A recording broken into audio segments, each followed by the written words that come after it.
الحمد لله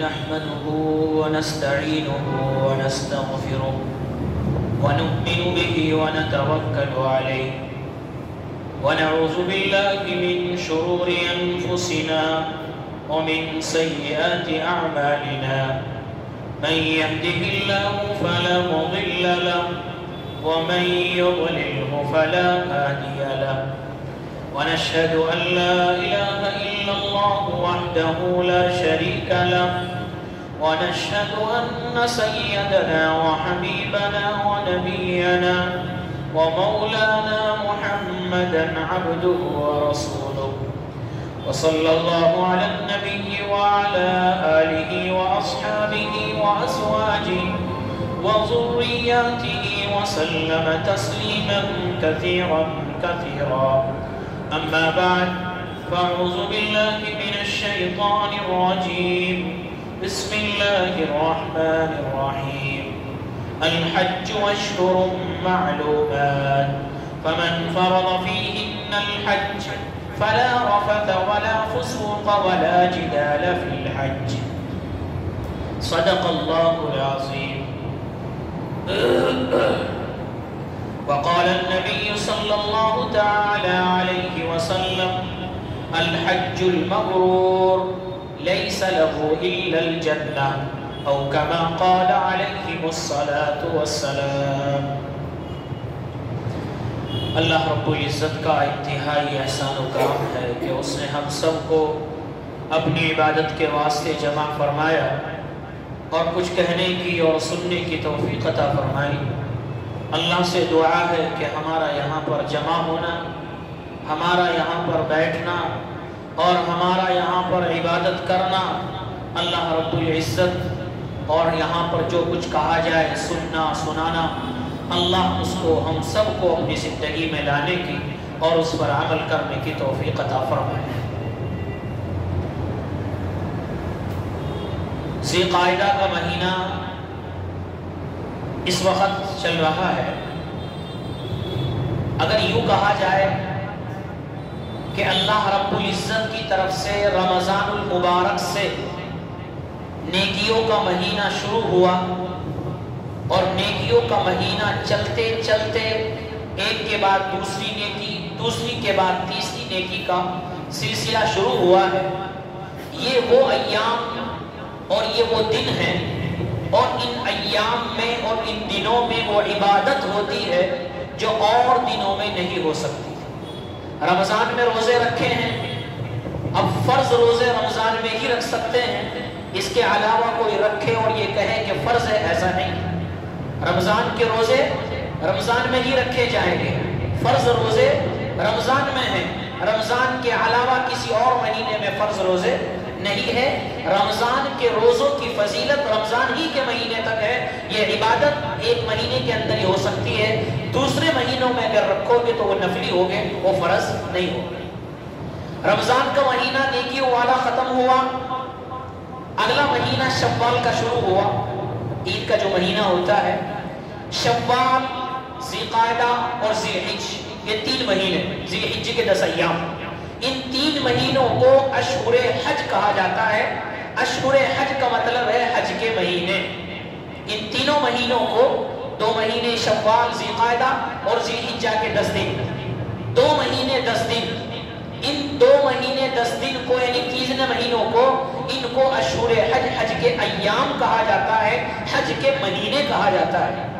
حج کے مہینے کہنے کا مطلب یہ ہوا کہ شوال سے اگر کوئی شخص احرام باندھتا ہے اور شوال کے مہینے سے احرام باندھ کر حج کو جاتا ہے تو اس کا احرام قابل قبول ہے۔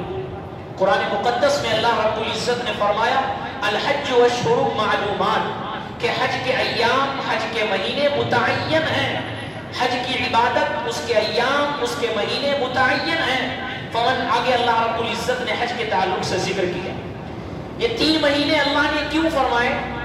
اس لیے کہ آج کا زمانہ تو ہوائی جہاز کا ہے، ایروپلین کا ہے، انسان 4 گھنٹے میں پہنچ جاتا ہے، 5 گھنٹے میں پہنچ جاتا ہے۔ پہلے زمانے میں لوگ سواریوں سے سفر کرتے تھے، پیدل سفر کرتے تھے، مہینوں مہینوں لگ جاتے تھے، 1.5 مہینہ 2 مہینے لگ جایا کرتے تھے، تو ان لوگوں کو جب وہ شروعات سفر کی کرتے تھے تو سفر کرنے کے ایام میں، سفر کرنے کے وقت میں احرام باندھ لیا کرتے تھے، کیونکہ 2 مہینے لگتے تھے تو عید کے فوراً بعد، عید سے اگلے دن حج کے لیے روانگی شروع ہو جاتی تھی اور احرام باندھ کر شروع ہو جاتے تھے، اور اسی احرام سے جا کر وہ حج کیا کرتے تھے، کیونکہ شوال یہ مہینہ حج کا ایام شروع ہو جاتے ہیں۔ اللہ رب العزت نے رمضان کا مہینہ نیکی کا دیا، اس سے اگلا مہینہ شوال جس کو اشہر حج بھی کہا گیا، اس میں 6 روزے رکھے، 6 روزے کہا جاتا ہے شوال میں، اور ان 6 روزوں کے فضائل احادیث میں ہیں۔ اسی طرح شوال کا مہینہ ختم ہوا تو ذی القعدہ کا مہینہ شروع ہوا۔ ذی القعدہ بھی باعث فضیلت ہے، باعث فضیلت اس لیے بھی ہے کہ حج کے بھی ایام ہیں، حج کا مہینہ بھی ہے۔ رسول اللہ صلی اللہ علیہ وسلم نے اپنی زندگی میں 4 عمرے کیے۔ کتنے کیے؟ 4 عمرے کیے، اور احادیث میں یہ بات ملتی ہے کہ چاروں کے چاروں عمرے رسول اللہ صلی اللہ علیہ وسلم نے ذی القعدہ کے اندر کیے۔ تو ظاہر سی بات ہے رسول اللہ صلی اللہ علیہ وسلم نے جس مہینے میں 4 عمرے کیے ہیں وہ مہینہ بھی باعث برکت ہو گیا، وہ مہینہ بھی باعث فضیلت ہو گیا۔ اور تیسرا مہینہ تو قربانی کا ہے۔ اللہ نے یہ سیزن چلایا ہے، رمضان کے روزوں کا سیزن ختم ہوا، مہینے شروع ہوئے، شوال کے 6 روزوں کا سیزن شروع ہوا، شوال ختم ہوا، ذی القعدہ کی فضیلت اور برکت شروع ہوئی، ذی القعدہ کا مہینہ ختم ہوا، حج کے ایام ختم ہوئے، اللہ نے تیسری عبادت قربانی کی دے دی۔ تو بتانے کا مقصد یہ ہے کہ رمضان سے شروع ہو کر قربانی کے 10 ایام تو آخر ہوتے ہیں، یعنی ذی الحجہ تک، یہ اللہ نے نیکیوں کا سیزن بنایا ہے، اور اس میں وہ نیکیاں ہیں جو دوسرے دنوں میں نہیں ہو سکتی۔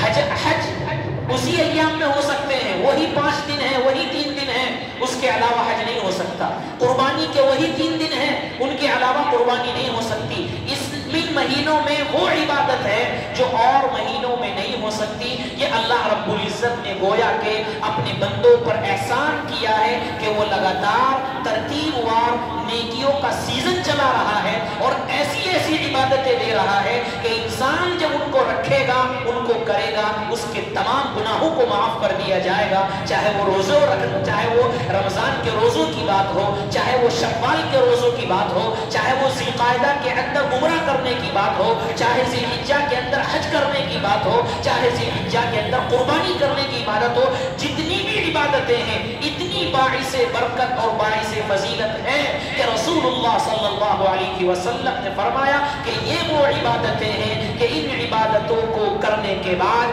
انسان پاک ہو جاتا ہے، انسان صاف ہو جاتا ہے، اس کے دل سے، اس کے ذہن سے، اس کے جسم سے گناہوں کو ختم کر دیا جاتا ہے۔ یہ وہ عبادت کے ایام چل رہے ہیں، یہ وہ عبادت کے مہینے چل رہے ہیں۔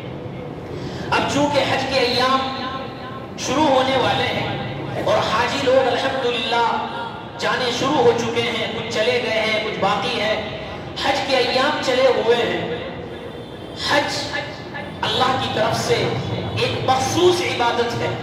حج کی عبادت ایک عاشقانہ عبادت ہے، یہ عبادت عشقیہ عبادت ہے، یہ عبادت محبت کی عبادت ہے، یہ عبادت مجنون کی عبادت ہے، کیونکہ جب انسان احرام باندھ لیتا ہے اور احرام باندھنے کے بعد اس پر لازم ہو جاتا ہے کہ اب وہ کنگھا نہیں کر سکتا، اب وہ تیل نہیں لگا سکتا، سلے ہوئے کپڑے نہیں پہن سکتا، ناخن نہیں کاٹ سکتا، اور یہ تمام بہت سارے شرائط اس پر مسلط ہو جاتے ہیں۔ اب گویا کہ اس پر اب لازم ہو گیا کہ اب وہ مجنون کی طرح، دیوانگوں کی طرح وہ اللہ رب العزت کی عبادت میں لگا رہتا ہے، سلے ہوئے کپڑے کو چھوڑ دیتا ہے، کتنا بھی بڑا مالدار ہو، کتنا بھی بڑا کروڑ پتی ہو، کتنا بھی بڑا اپنے آپ کو عہدیدار سمجھتا ہو، لیکن حج کے ایام میں وہی 2 کپڑوں میں اس کو لپٹ کر رہنا ہے، انہی 2 کپڑوں میں، انہی 2 چادروں میں رہ کر اللہ کی عبادت کرنی ہے۔ بتانا یہ ہے کہ اللہ نے جو دیا ہے یہ اللہ کا دیا ہوا ہے، تمہارے لیے نہیں ہے۔ اب میری عبادت ہوگی، اب جو میں کہوں گا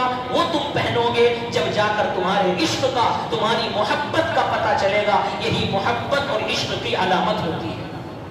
اسی لیے اس سفر کو اور اس عبادت کو عشقیہ عبادت کہا گیا ہے، کیونکہ انسان صرف 2 کپڑوں میں احرام کی حالت میں اللہ اللہ کی عبادت کرتا ہے، اللہ سے محبت کا اظہار کرتا ہے، اللہ سے عشق کا اظہار کرتا ہے، اس کے بال بکھرے ہوئے ہیں، اگرچہ میلا اس کا احرام میلا کچیلا ہو چکا ہے، اس کے باوجود وہ عبادت کرنے پہ لگا ہے، وہ چاہے تو اچھے اچھے کپڑے پہن سکتا ہے، لیکن اللہ کی خوشی کی خاطر، اللہ کی محبت میں، اللہ کے عشق میں وہ ان دو کپڑوں پر اکتفا کرتا ہے، اس احرام پر اکتفا کر کر وہ اللہ کی عبادت کرتا ہے، اللہ کا دیوانہ بن جاتا ہے، اللہ کا عاشق بن جاتا ہے، اللہ کی محبت اس کے دل کے اندر بیٹھ جاتی ہے۔ جب انسان کسی سے محبت کرتا ہے، جب انسان کسی سے عشق کرتا ہے، اس کے گھر سے بھی محبت کرتا ہے، اس کے دل و جان سے محبت کرتا ہے۔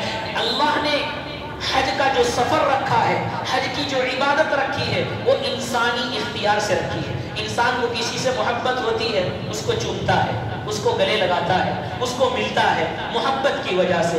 انسان کو کسی سے محبت ہوتی ہے، اس سے بھی محبت ہوتی ہے، اس کے گھر سے بھی محبت ہوتی ہے۔ اللہ سے ہم سب کو محبت ہے، اور اس کا اظہار حج کے اندر جا کر، کعبۃ اللہ کے اندر جا کر ہوتا ہے۔ اب انسان محبت کرے تو کیسے کرے، اس کا اظہار کرے تو کیسے کرے، گلے ملے تو کیسے ملے، کیونکہ اللہ سے گلے ملنے کا سلسلہ کیسے ہوگا؟ اللہ نے انسانوں کے لیے بتا دیا، اے انسانوں، اگر تم چومنا چاہتے ہو، اپنی محبت کا اظہار کرنا چاہتے ہو، حجر اسود کو تم چوم لو۔ تمہارا یہ حجر اسود کو چومنا میرے چومنے کے برابر ہے، تمہارا حجر اسود کو چومنا میرے سے محبت کی علامت ہے۔ حجر اسود کو ہاتھ لگانا، استلام کرنا، اس کو چومنا، یہ مجھے چومنے اور مجھ سے محبت کی علامت ہے۔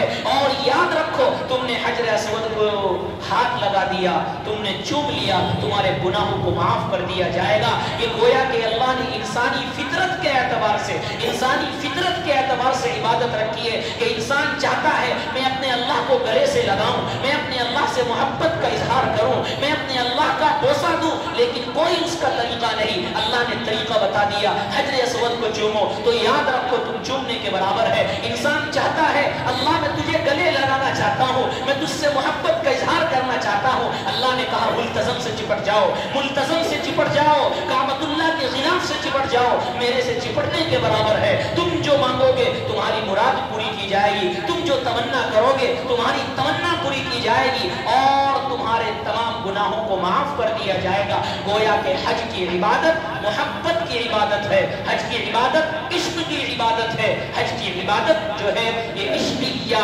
عبادت کہلائی جاتی ہے۔ اور یہ حج ہم کو کیا پیغام دیتا ہے، ہمارے لیے کیا سبق دیتا ہے؟ جب انسان حج کا سفر ارادہ کرتا ہے اور حج کے ارادے سے چلتا ہے، سفر کرنے کا اس کا ارادہ ہوتا ہے، اس کے رشتہ دار، اس کے تعلق والے اور اس سے ملنے جلنے والے تمام کے لیے آ جاتے ہیں، تمام اس سے دعا کی درخواست کرتے ہیں، حاجی سے دعا کی درخواست کرتے ہیں اور کہتے ہیں ہمارے لیے بھی دعا کرنا، ہماری مغفرت کے لیے دعا کرنا، ہماری پریشانی تکلیف کے لیے دعا کرنا۔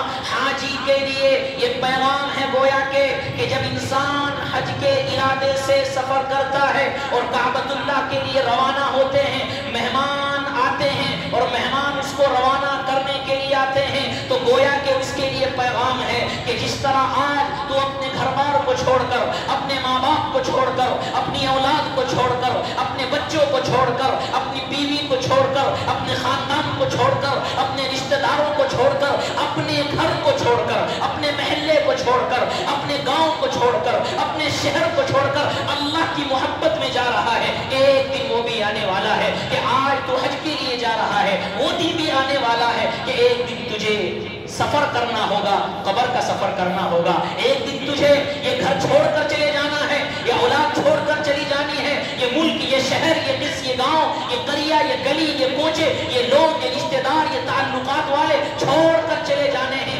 یہ حج کا سفر پیغام دیتا ہے، یہ حج کا سفر ہمیں بتاتا ہے کہ جس طرح آج حج کا سفر ہو رہا ہے، آخرت کا سفر بھی قریب ہے، آخرت کا سفر بھی قریب ہے، موت کا سفر بھی قریب ہے، قبر کا سفر بھی قریب ہے۔ آج یہ لوگ ملنے کے لیے آئے ہیں، آج یہ لوگ خوشی میں آئے ہیں، ہمارا بھائی، ہمارا رشتہ دار حج کو جا رہا ہے، آج یہ لوگ محبت میں آئے ہیں، آج یہ لوگ خوشی میں آئے ہیں۔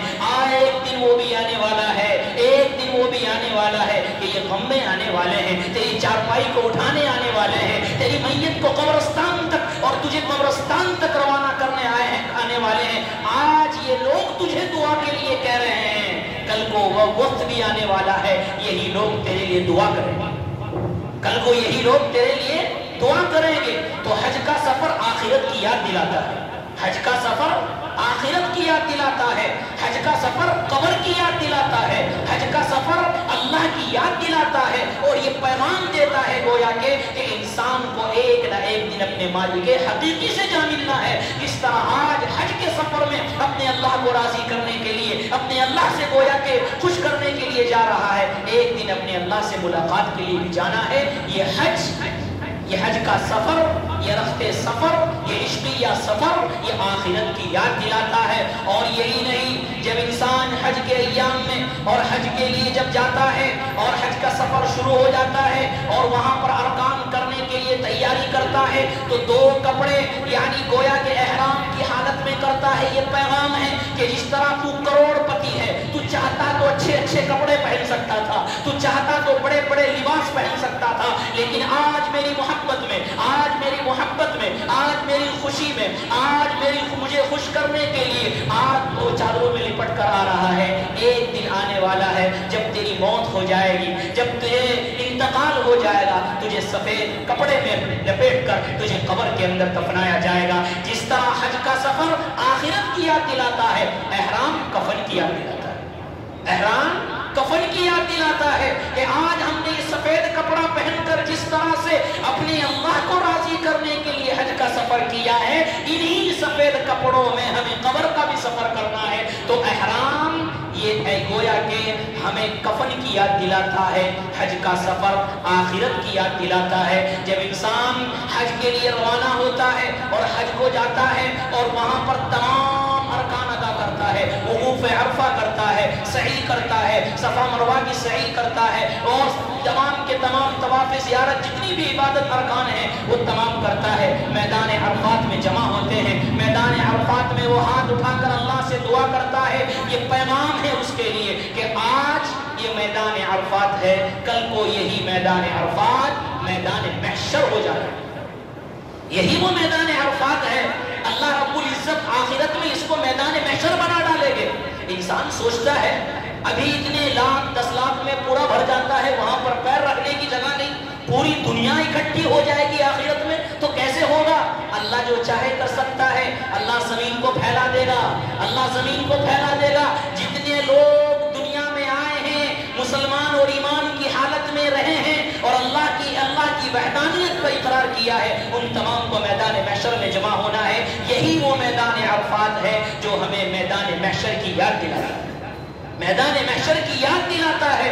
اور جب انسان حج کے ارکان میں ایک رکن ہے رمی کرتا ہے، شیطان کو کنکری مارتا ہے اور یہ پیغام دیتا ہے کہ اے اللہ میں شیطان سے محبت نہیں کرتا، میں شیطان سے نفرت کرتا ہوں، اور اس کی علامت یہ ہے کہ میں اس کو مار رہا ہوں، میں کنکری مار رہا ہوں، میں اس سے محبت نہیں کرتا، میں اس سے نفرت کرتا ہوں، اس نے تیرے حکم کی نافرمانی کی، یہ لوگوں کو بہکاتا ہے، تیرے بندوں کو بہکاتا ہے، میں بھی اس سے نافرمان، میں بھی اس سے ناراض ہوں، میں بھی اس سے غصے ہوں، اور میں بھی اس کی تابعداری نہیں کرتا، میں اس کا دشمن ہوں۔ اس دشمنی کے اظہار کے لیے انسان کنکری مارتا ہے، اور رمی کے وقت میں اور حجر اسود کے وقت میں کتنی بھیڑ ہوتی ہے، ہر انسان کی تمنا رہتی ہے، خواہش رہتی ہے کہ میری کنکری ڈائریکٹ شیطان کو لگ جائے، کہیں بیچ میں نہ گرے، لوگوں کے درمیان نہ گرے، یا اس سے پہلے نہ گرے، چاہے وہ پہلی منزل ہو دوسری منزل ہو، ہر انسان کی تمنا رہتی ہے حجر اسود کو میرا بوسہ،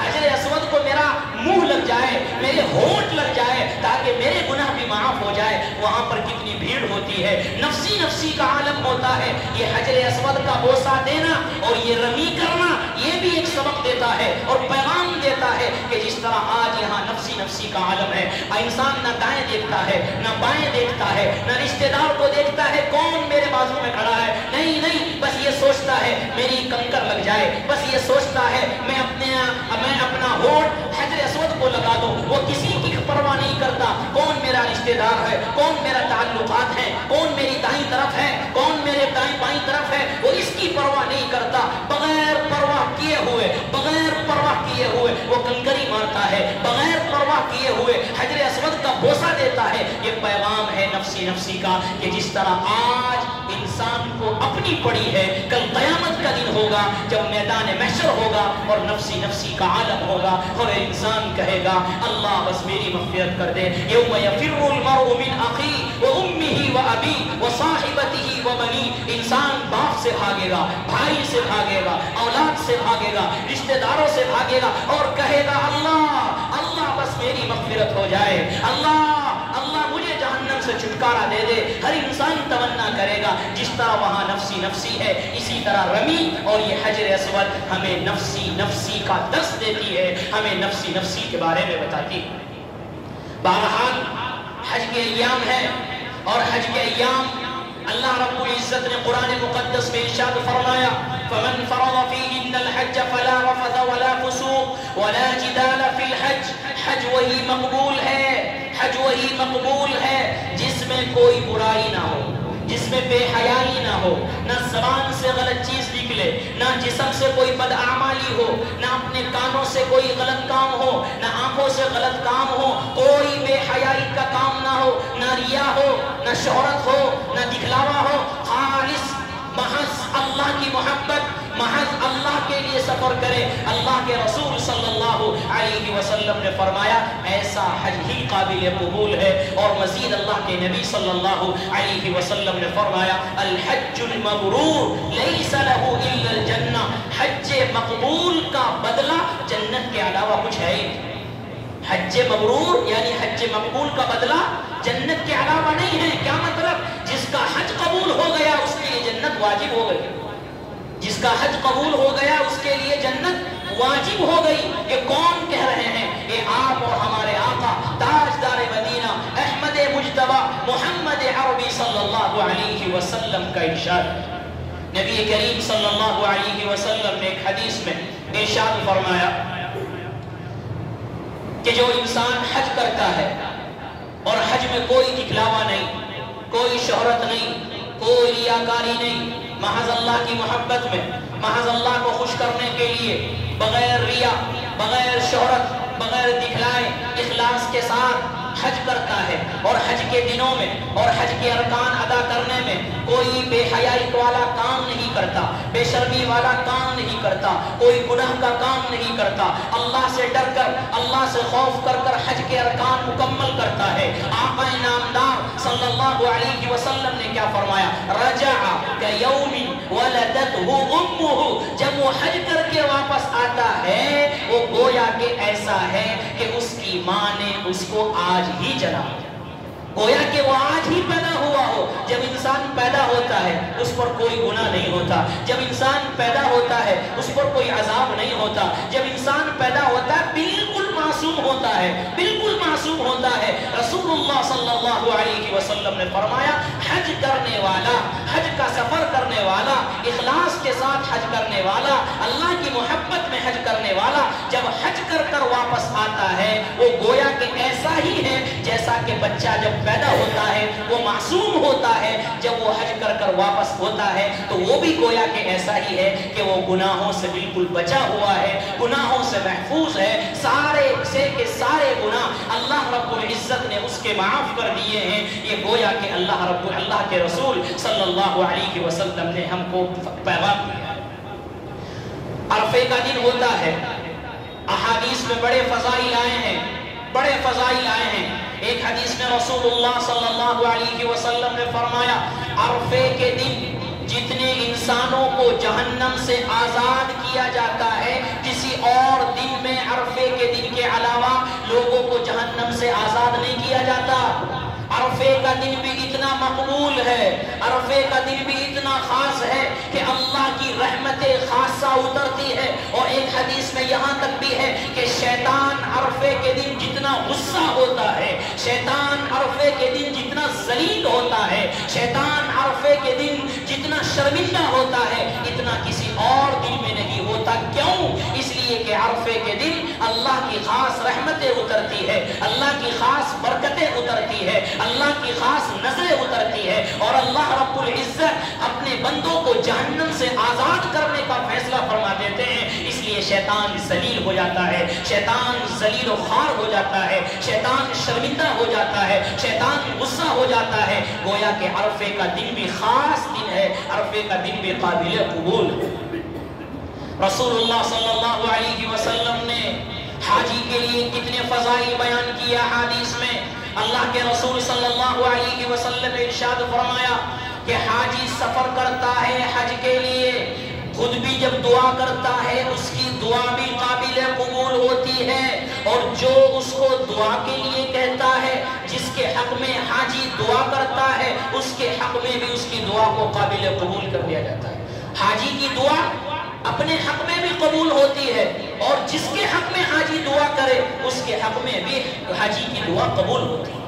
کتنی انسان حج کی حالت میں، حج کے ایام میں، اور حج کرنے والا اللہ کے نزدیک کتنا پسندیدہ بن جاتا ہے کہ اس کی تو دعا اللہ قبول کرتا ہے، بات سمجھ میں آتی ہے، لیکن دوسروں کے بارے میں بھی اللہ رب العزت اس کی وجہ سے دوسروں کی مغفرت کر دیتا ہے۔ اس سے اندازہ لگائیے کہ حج کرنے والا حاجی اللہ کے نزدیک کتنا پسندیدہ ہے۔ گویا کہ اللہ کہنا یہ چاہتے ہیں، اے حاجی جو تو مانگتا ہے تیری مراد بھی پوری کی جائے گی، اور جس کے لیے تو جو چاہتا ہے اس کا کام بھی کر دیا جائے گا۔ بس تیرا کام ہے حج کرنا، تیرا کام ہے مانگنا، میرا کام ہے دینا۔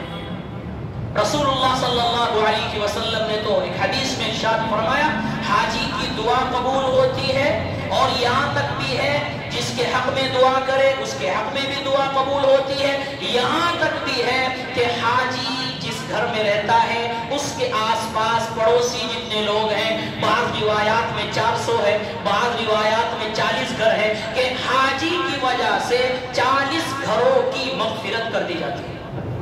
کتنا بڑا ثواب، کتنی بڑی عبادت حج کی ہے، کتنا بڑا بلند مقام اللہ کے نزدیک حج کا ہے۔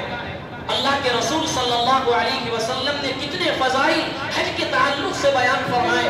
آج ہمارے درمیان اللہ نے دولت دی ہے، مال دی، کتنے لوگ ایسے ہیں بیرونی ملک میں سفر کر کے آ چکے ہیں، دوسرے ملکوں میں سفر کر کے آ چکے ہیں، لیکن حج اور عمرے کا سفر کی توفیق نہیں ملی۔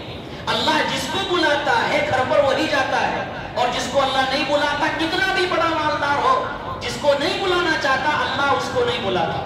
سجدوں کی تو جب اللہ رب العزت ناراض ہوتا ہے رزق نہیں چھینتا، اللہ تو رزق کافروں کو بھی دیتا ہے، فاسقوں کو بھی دیتا ہے، فاجروں کو بھی دیتا ہے، گنہگاروں کو بھی دیتا ہے، اللہ رزق نہیں چھینتا۔ اللہ جب ناراض ہوتا ہے سجدوں کی توفیق چھین لیتا ہے، اللہ جب ناراض ہوتا ہے اپنے گھر کو آنے سے روک دیتا ہے۔ حج پر جانا، حج کا سفر کا تعلق مال سے نہیں ہے، حج کا تعلق اعمال سے۔ جیسی نیت ہوگی اللہ رب العزت اس کے مطابق فیصلہ فرمائیں گے اور اپنے گھر پر بلائیں گے۔ کتنے لوگ ہیں کروڑ پتی ہیں کہ سب کچھ سفر کر کے آ چکے ہیں، بڑھاپا آ چکا ہے، انتقال کر چکے ہیں، سب کچھ کیا، لیکن حج اور عمرے کی سعادت سے محروم رہے۔ کیا کریں گے اس دولت کا؟